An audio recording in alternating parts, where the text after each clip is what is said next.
கர்த்தருடைய பரிசுத்த நாமம் மகிமைப்படுவதாக. இன்று நம்முடைய தியானத்திற்காக ஏசாயா எழுதின தீர்க்கதரிசியின் புஸ்தகம் 49வது அதிகாரம் 23வது வசனம். அதில் பின்பாகம், நான் கர்த்தர், எனக்கு காத்திருக்கிறவர்கள் வெட்கப்படுவதில்லை என்பதை அப்பொழுது அறிந்து கொள்வாய். கர்த்தருடைய வார்த்தை இவ்வண்ணமாக கூறுகிறது, எனக்கு காத்திருக்கிறவர்கள் ஒருபோது வெட்கப்பட்டு போவதில்லை. நாம் தேவனுடைய சமூகத்தில் காத்திருக்கிற ஒருத்தர் கூட வெட்கப்படுவதில்லைங்க.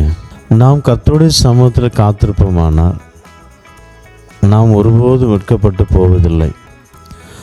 ஒரு மலை பிரதேசத்தில் ஒரு கிராமம், உயர்ந்த மலை, அதில் ஒரு பெரிய ஒரு கிணறு இருந்திருக்கு.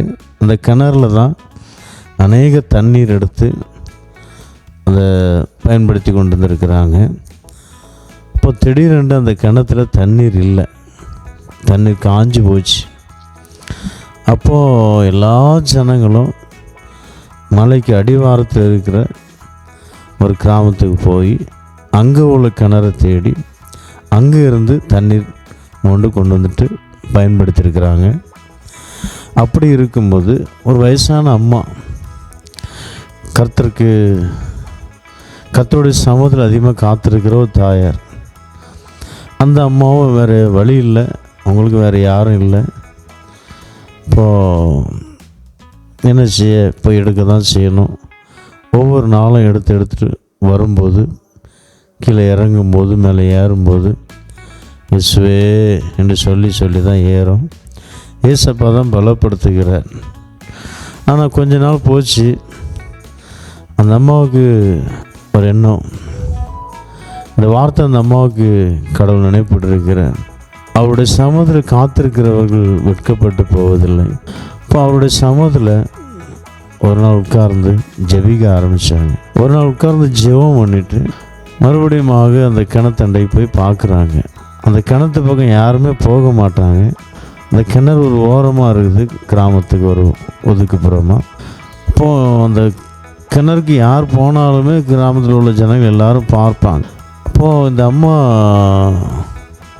விசுவாசத்தில் இப்போது வாடின்னு வச்சுருக்கலாம், ஒரு பக்கெட்டும் கயிறு எல்லாம் குடமும் தண்ணீர் இறைச்சி கொண்டு வர்ற மாதிரி அங்கே போகிறாங்க. எல்லாம் கொண்டு போயிட்டுருக்கிற போது கிராமத்தில் உள்ள ஜனங்கள் எல்லோரும் சிரிக்கிறாங்க. இந்த அம்மாவுக்கு என்ன மெண்டல் ஆகிட்டா? 10-15 நாள் அந்த கிணத்துல தண்ணீர் இல்லாமல் காஞ்சி கிடக்குன்னு எல்லாரும் கீழே போயிருந்து நம்ம கொண்டு வந்துட்டுருக்கோம். இந்த அம்மாவுக்கு என்ன ஆச்சு ஒன்றும் புரியலையே. எல்லாரும் ஒரு ஏளனமாக பேசிட்டு அப்படியே சிரித்து கிண்டல் அடிச்சுட்டு பின்னாடி பார்ப்போம், என்ன தான் செய்யுதுன்னு பார்ப்போம். ஒருவேளை புத்தி சரியில்லாமல் போச்சா அப்படின்னு நினச்சி பின்னாடி வந்து பார்க்குறாங்க. அந்த அம்மா கண்ணை மூடிட்டு, ஆண்டவரே, நான் உம்முடைய சமூகத்தில் இருந்திருக்கிறேன், உம்முடைய சமூகத்தில் இருந்து நான் வாரேன், என்னை வெட்கப்படுத்தாதிரும். உங்களுடைய வேதத்தில் அப்படி சொல்லப்பட்டிருக்கு, நீர் என்னை வெட்கப்படுத்தக்கூடாது என்று சொல்லி தோண்டிய கிணத்துல போடுறாங்க. தோண்டினா பக்கெட், தண்ணீர் இறைக்கிற பக்கெட் கிணத்துல போடுற எல்லா ஜனங்களும் சிரிக்கிறாங்க. ஒரு கூட்ட ஜனம் சிரிக்கிறாங்க, ஒரு கூட்ட ஜனங்கள் ஐயோ பாவம், வயசான அம்மாவுக்கு மெண்டல் ஆகிட்டோம் அப்படின்ட்டு. ஆனால் தண்ணி கிணத்துல பக்கெட்டை போட்டு தண்ணி மேலே எடுத்துக்கிட்டு இருக்கிறாங்க, எடுத்து ஊற்ற ஆரம்பிக்கிறாங்க. சிரித்தவங்கெல்லாம் வாயை பொத்திக்கிட்டு, நீ யாரம்மா, உனக்கு எப்படிம்மா இங்கே தண்ணீர் இருக்குன்னு தெரியும், எப்படி வந்தீங்க? நான் சொல்ல புரியுதாங்க? அந்த அம்மா சொன்னாங்களா, கர்த்தருக்கு காத்திருக்கிறவர்கள் ஒருபோதும் வெட்கப்பட்டு போவதில்லை என்று வேதத்தில் சொல்லப்பட்டிருக்கு. நீங்களும் கர்த்தருக்கு காத்திருப்பீங்கன்னா உங்களை ஆண்டவர் வெட்கப்படுத்த மாட்டார். எந்த சூழ்நிலையிலும் அவர் நம்மளை தலை நிமிர்ந்து நடக்க வைப்பார் என்று அந்த அம்மா அந்த கிராம ஜனங்கள் எல்லாருக்கும் ஏளனமாக பேசின, சிரித்த எல்லாருக்கும் ஒரு சுவிசேஷம் சொன்னாங்களாம். எனக்கு அருமையான தேவனுடைய பிள்ளையே, அந்த அம்மா கர்த்தருடைய சமூகத்தில் காத்திருந்து அவரை நோக்கி முறையிட்ட போது ஒருபோதுமே ஆண்டவர் வெட்கப்படுத்தலை. போகிறாங்க, ஆண்டவரே உம்முடைய வார்த்தை உண்மை, உம்முடைய வார்த்தை ஜீவன் உள்ளது. நான் தண்ணீர் இறைக்கிற பக்கெட்டும் குடத்தையும் கொண்டு போகிறேன். நீர் எனக்கு தரணும், என்னை வெட்கப்படுத்தக்கூடாது.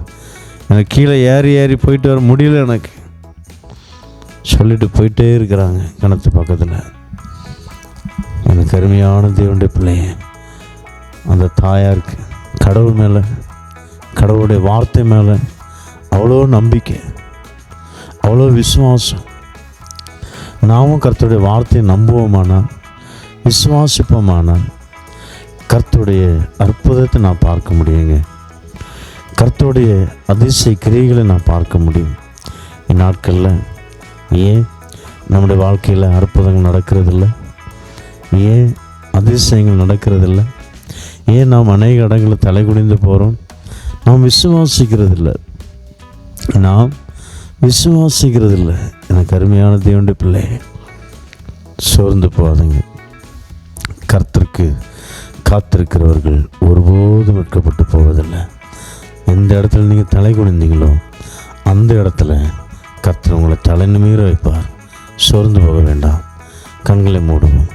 அவருடைய சமூகத்தில் காத்திருக்க தீர்மானிப்போம்.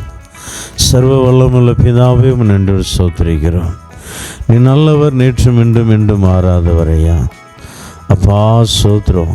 ஏசாயா 49:23 எழுதியிருக்கிற வார்த்தையின்படி, நான் கர்த்தர், எனக்கு காத்திருக்கிறவர்கள் வெட்கப்படுவதில்லை என்பதை அப்பொழுது அறிந்து கொள்வாய் என்று சொல்லப்பட்ட வார்த்தையின்படி அந்த வயசான அம்மா, அப்பா ஸ்தோத்திரம், எல்லாரும் சூழ்ந்து நிந்தித்து சிரித்து பேசி கொண்டு இருக்கும்போது அவர்கள் மத்தியில் தலை நிமிர்ந்து நடக்க வச்சிங்க.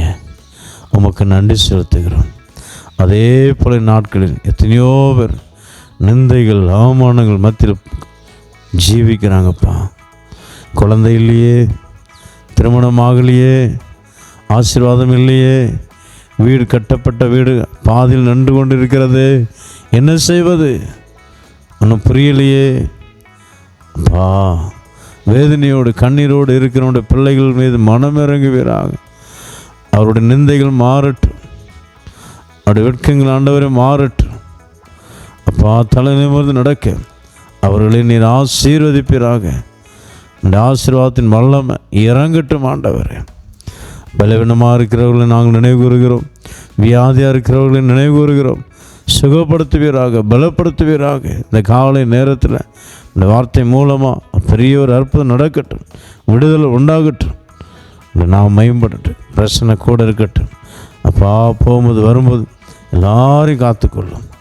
இயேசு கிறிஸ்துவின் நாமத்தில் வேண்டிக்கிறோம், உங்கள் ஜீவனுள்ள பிதாவே.